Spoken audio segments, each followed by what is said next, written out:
Hi, this is Bob Bostock, and welcome to Discover DEP, the official podcast of the New Jersey Department of Environmental Protection. Each week, we talk with DEP experts about how we protect and preserve New Jersey's air, water, land, and natural and historic resources. So that you'll never miss one of our podcasts, please subscribe to Discover DEP on iTunes or Google Play. You can also follow DEP on the web at nj.gov/DEP. Thanks for listening, and I hope you enjoy our podcast.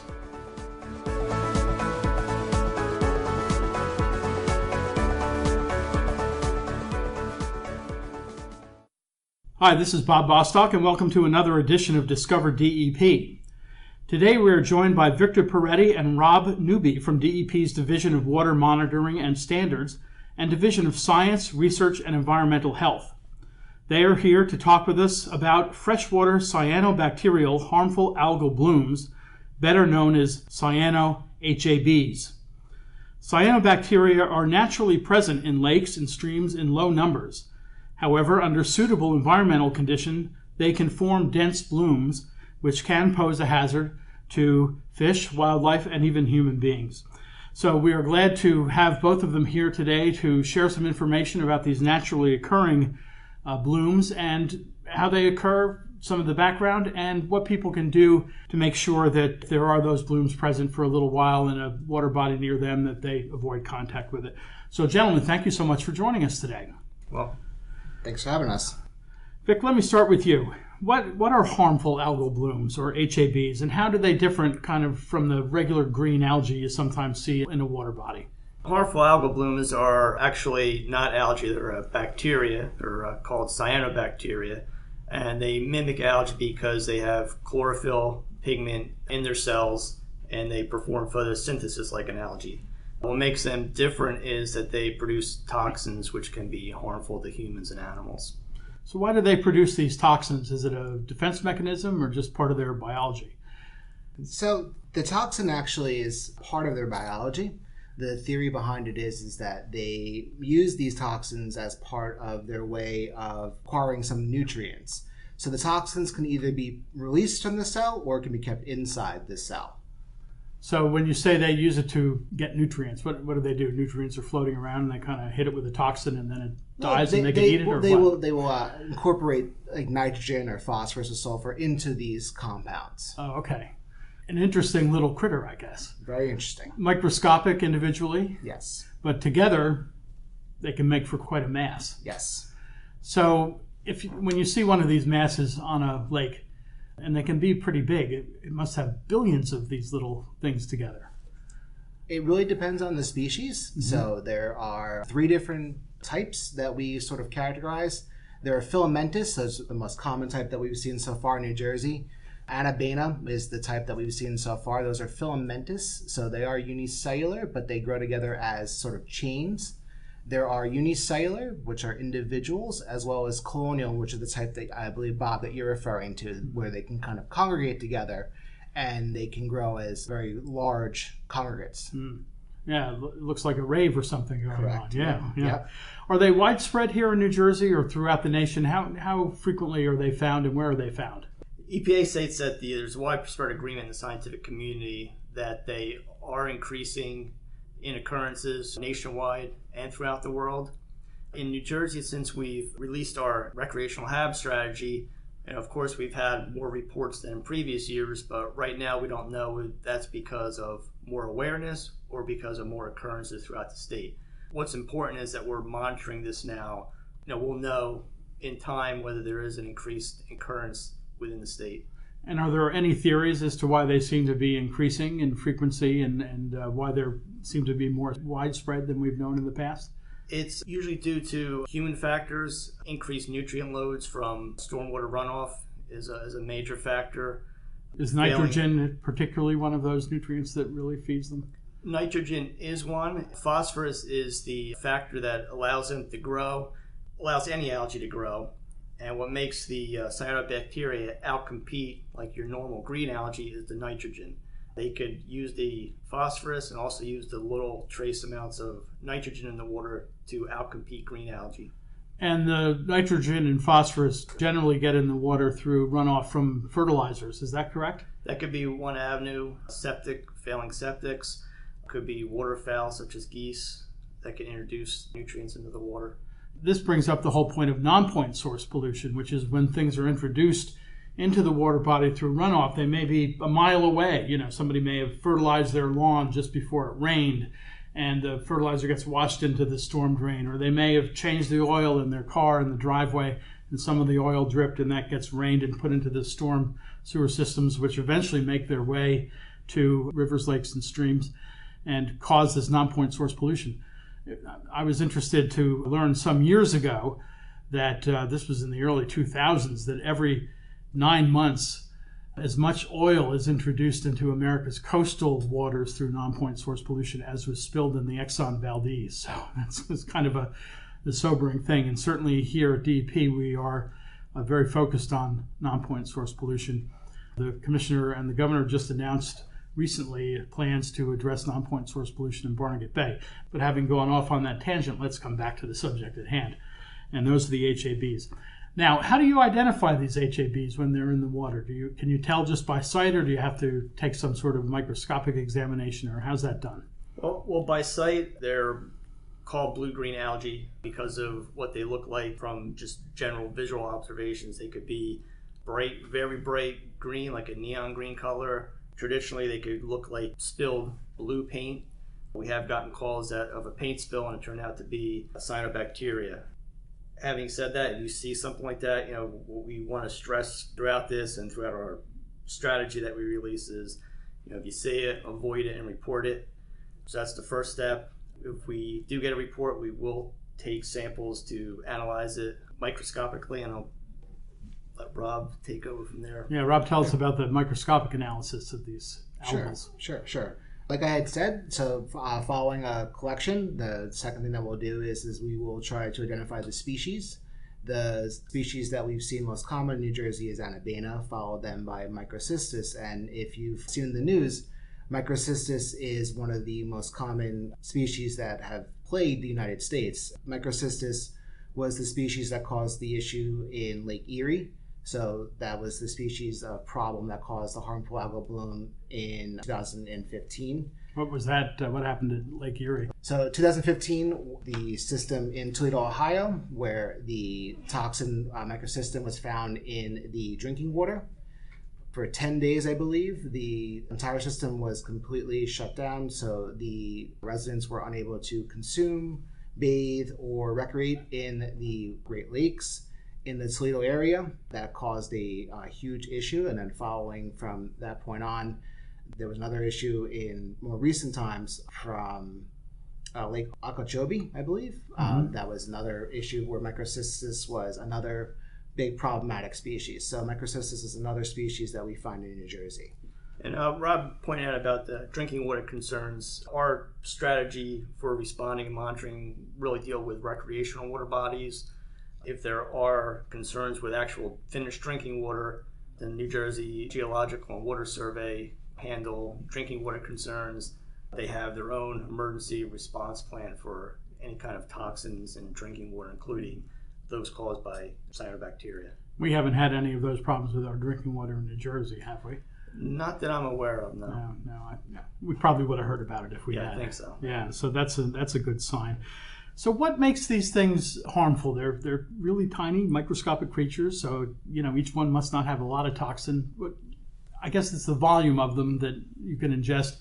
Are they harmful on contact? You have to drink them. What is the method by which the toxins are delivered, for instance, to animals? So it's a bit of both. So not every cell makes toxin, and it's not every species that can make toxin will make toxin. So it's a bit of a multi-step problem. So just because a species that's known to make toxin is present doesn't mean that it will make toxin. So one of the things that we look for is if the species is present, we look for is the toxin present.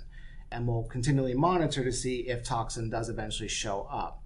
So one of the things that we always advise that even if toxin isn't present, there still is the risk that coming in contact with the cells can cause an issue of contact dermatitis. So you can have skin rashes. If you ingest the cells, you can have issues where you have gastrointestinal distress. So there have been issues and cases of that reported around the country where people who have consumed cells that have not been producing toxins have gotten sick from consuming cyanobacteria. So just because the cells aren't making toxin that we can detect doesn't mean that they're perfectly safe. So it's best if you see one of these blooms, even if you suspect it may be a HAB and don't know for certain, it's best to avoid. Right, avoid it, report it to us. And like Rob was saying, one of the greatest risks is ingestion. And because we're dealing with recreational water bodies, you want to pay close attention to your pets. Even though there's a warning advisory not to swim, have your pet make contact. You want to make sure they don't drink the water. But you want to exercise even greater caution because if they swim in the water, they could lick their fur, ingest the algae that way. Dogs have a habit of sniffing around and eating things off of the shoreline. They could eat some of the cyanobacteria that may have washed up in clumps. So you want to be extra cautious with your pets. Let me ask you, are these HABs, these harmful algal blooms, found in fresh and salt water or just in fresh water? Yeah, they are found in both. Our strategy is just for freshwater recreational water bodies. They're mainly found in freshwater. There are some species that are in marine water. I don't think they have the same contact effects as we're talking about with freshwater. It's more of a concern because they're consumed by the shellfish, and when you eat the shellfish, you can become sick by that route. And we spoke about shellfish. One should not eat shellfish that were harvested from an area where there's an algal bloom.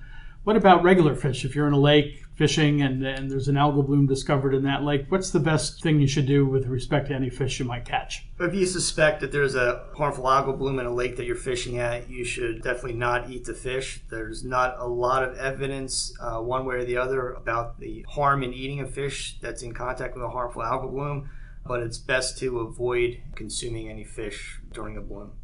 Well, that's good to know, and I'm sure the fish will be glad to know that if they are caught in a water body that has an algal bloom, you should just put them back. Exactly, catch and release. Absolutely. So if you find one of these HABs, one of these harmful algal blooms, what can be done to treat the water where it is present, or do they eventually just kind of go away on their own? So our recommendation is to let the HAB resolve itself. Treatment may cause the cells to rapidly lyse. If the cells rapidly lyse, then you may release the toxin at a large amount into the water. So what does that mean, rapidly lyse? So treatment will cause the cells to die. If the cells die, they will break open. If they break open, any toxin that's inside of them will be released into the water. Oh, so treating it could actually make the situation worse. Right. Yeah. But they do tend to resolve themselves in how long? A couple days, a couple hours? It can greatly depend. So the Lake Erie situation that I had mentioned before, that had taken around 10 days to resolve. Some of the blooms that we see in New Jersey, they can resolve anywhere between a couple of days to a couple of weeks. There have been cases where blooms have been reported and then they resolve within hours. There's so many variables that it's hard to really tell. So it really does depend. It depends on the water body to dictate how long the bloom will last. So does it depend on certain conditions that cause them to dissipate, if you will, or how does that happen? As far as causing them to dissipate, usually what causes the blooms are shallow, warm water, high nutrient content. As the bloom continues, they use up the nutrients, whatever's in the water. So once the nutrients are exhausted, the bloom dies off naturally. So it's kind of as if you went to an all-you-eat buffet, and when the buffet is empty, it's time to go. Exactly. Yep. We've been advising those owners, whether it be a state-owned water body, privately owned, if they had a bloom, to continue surveillance, because if there's a source, non-point source, that's contributing more nutrients, there's a likelihood it could happen again, reoccur throughout the year. So you urge them to kind of keep an eye on it throughout the warm weather. Can they happen in cold weather, or are they pretty much a warm weather sort of thing? They're pretty much a warm weather sort of thing. But there have been cases where there have been some cold weather HABs, but they're pretty infrequent. And most people aren't swimming in cold lake water anyway in cold weather, so that would be less of a concern. Now, we mentioned earlier that if people see a suspected HAB, they should report it here to DEP. We do have that reporting information, the contact information on the description of this podcast, but could you share with us kind of what the links are, or are there phone numbers that people can call? And then just take us through kind of when you get a call, all the steps that you take to address the situation. You mentioned the testing, but I'm sure there's stuff after the testing. So the first step is to call our hotline. It's 1-877-WARN DEP, either by phone or through the app.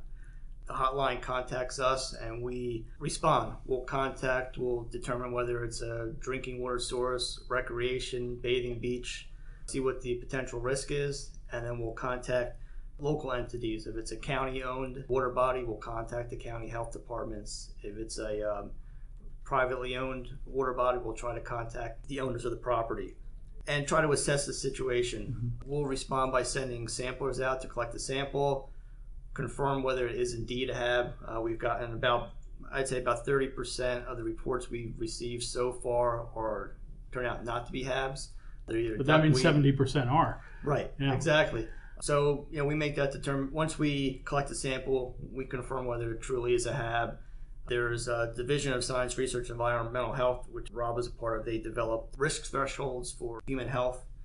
If the analysis determines that either the toxin level or the density of the cells are above those risk thresholds, we recommend that advisories be posted at the water body. And if someone does come in contact with a HAB inadvertently, or maybe they were in the water before it was checked to see that it is a HAB, what steps can they take to protect their own health or the health of their pets? If they come in contact with a HAB, they should wash themselves off, wash their hands, wash any part of their body they were in contact with, wash their clothes. If they start to have any symptoms of rash or flu-like symptoms, they should immediately contact their physician to follow up. Same thing with pets and animals. You want to make sure a dog is swimming in a water body infected by a HAB, you should shampoo the dog so they're not licking themselves and possibly ingesting the cyanobacteria. Good. Well, that's good to know. Where can folks go to get more information about these HABs? This is still kind of a new thing, and a lot of people are not yet familiar with it, although these HABs have attracted a lot of attention since DEP started posting information about them, which has been a real public service to folks. So where can people go to get more information about these HABs? So our Division of Water Monitoring Standards website now has a HABs page that has several components. The actual response strategy is on our website. Technical fact sheets, general fact sheets, depending on how much information you really want about a HAB. Also is information on how to report a HAB is on our website. In addition to reporting it to the hotline, we do have a HAB reporting form if someone wishes to complete that. It has more comprehensive information and we could respond in a better way. We also have advisory information, wording. We have posters available for county entities, municipal entities, and even private entities that might have a bathing beach that they would like to post signs. We have them available for use. So there's a wealth of information available, yes. And we have the links to these sites as well as the phone number for WARN DEP on the description of this podcast. Rob, I want to ask you, the one thing that kind of sticks in my mind here is how this really shows how our knowledge about the environment and science is constantly changing. Things that maybe we weren't paying much attention to in the past all of a sudden become a matter of interest. And our scientists here at DEP are constantly looking for those sorts of things in the environment that could pose a threat and doing new research into it. And this is one of those areas where a lot of new research has been done. Yeah, definitely. It's an evolving science. So for a while, there was really no big push to innovate and to explore the area of HAB science. And, over the last 10 years, it's been a big push. A lot of people in the science community have been saying we need to be looking at this. And now, everyone's sort of looking now because we're starting to see globally that this is an increasing phenomenon. And now the question is, in New Jersey, are we seeing the same sort of frequency? And we don't have enough to sort of say is it increasing? Yes, but we're on our best to figure it out. And I think it's great to know that here at DEP that when new things do come up that we need to know about, that We've got the expert personnel, some of the best people in the country and the world, really, who can dive into these situations and find out what's going on. And more often than not, we find that we're a national and often an international leader in terms of discovering these sorts of things. So I think that while there's no doubt we know a lot about the environment and different hazards in the environment, we also have a lot to learn still. So people who are considering pursuing careers in science, you don't have to worry. It's not like everything's been discovered already. There's still plenty left to learn. Yes, there is. Yes, there is. So that's great.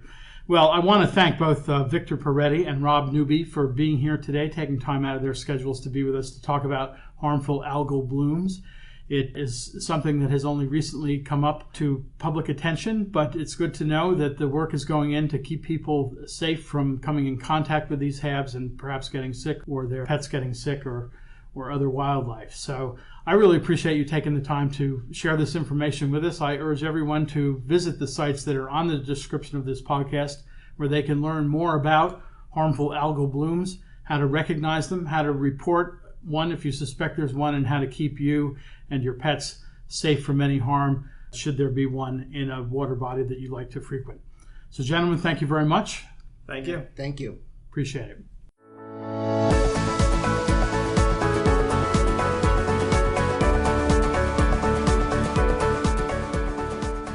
Thanks for listening to Discover DEP. If you have comments on the podcast or ideas for future podcast topics, please email us at podcast@dep.nj.gov. Enjoy the rest of your day.